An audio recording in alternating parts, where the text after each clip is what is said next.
নাম তাজউদ্দিন। তো আমি একজন পেশাগত ড্রাইভার। তো আমরা এখানে খবর পাইছি কালকে রাত্রে 9টা 9:30 জায়গায় একটা ঘটনা হয়েছে। তো ঘটনাটা হয়েছে একটা ট্রাক গাড়ি, এর নাম্বার হইলে AS01MC 5552।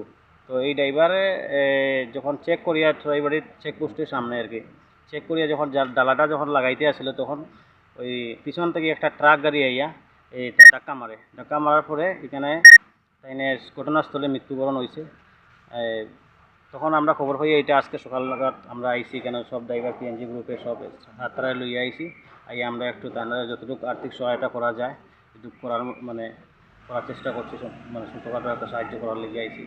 আর একটা জিনিস আমরা প্রশাসনের মাধ্যমে তুলিয়ে ধরতে চাই যে আপনারা এমন একটা সিস্টেম করবেন যাতে এইরকম ঘটনাটা দ্বিতীয়বার না হয়।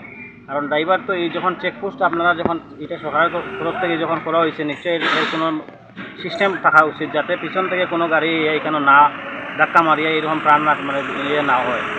দেখুন কিছুদিন আগে একটা ঘটনা হয়েছে আমরা ওই একজন ড্রাইভার সঙ্গে এই সাগর কইয়া লাইনে থেকে পরপর আবার পরদিন 2 দিন 3 দিন পরে আবার একটা ঘটনা আছে ড্রাইভারিতে। এটা অনেক দুঃখজনক ব্যাপার স্যার আমরা লেগিয়া।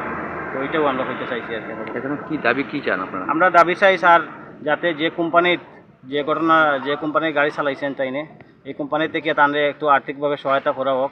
আর ইন্স্যুরেন্স কোম্পানির থেকে তাদের সম্পূর্ণভাবে যেটা তাদের পাওয়ার এটা পাওয়া হোক, এটা আমরা দাবি থাকবো স্যার।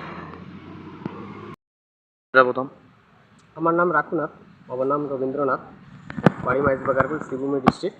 আমার কাকাতুতো ভাই কালকে আগরতলা থেকে আর গাড়িটা ট্রাক গাড়িটা মানে আনলোড করিয়া আসামের দিকে যার এমন সময় এখানে গাড়ি চেকিং করা অবস্থায় এখানে রুকাইছে গাড়ি। রুকানির পরে চড়াইবাড়ির আউটপোস্টের সামনে।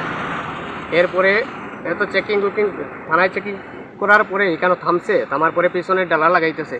তখন হঠাৎ করিয়া আরেকটা গাড়ি সজুরি ধাক্কা মারছে, পিছ থেকে ধাক্কা মারিয়া তার জায়গা স্পট ডেড করছে। এর নাম যে মারা গেছে গৌতম নাথ, আমার ভাই কাকাতো ভাই, যার স্পট ডেড করছে। বাবার নাম গৌরাঙ্গনাথ, বয়স 37। কে মারছিল যে ড্রাইভার প্রদীপ দেবনাথ, বাবার নাম বিদু দেবনাথ, চণ্ডীপুর কৈলাসর। কয়টার সময় বলো না? 9টা নাগাদ রাত্রে।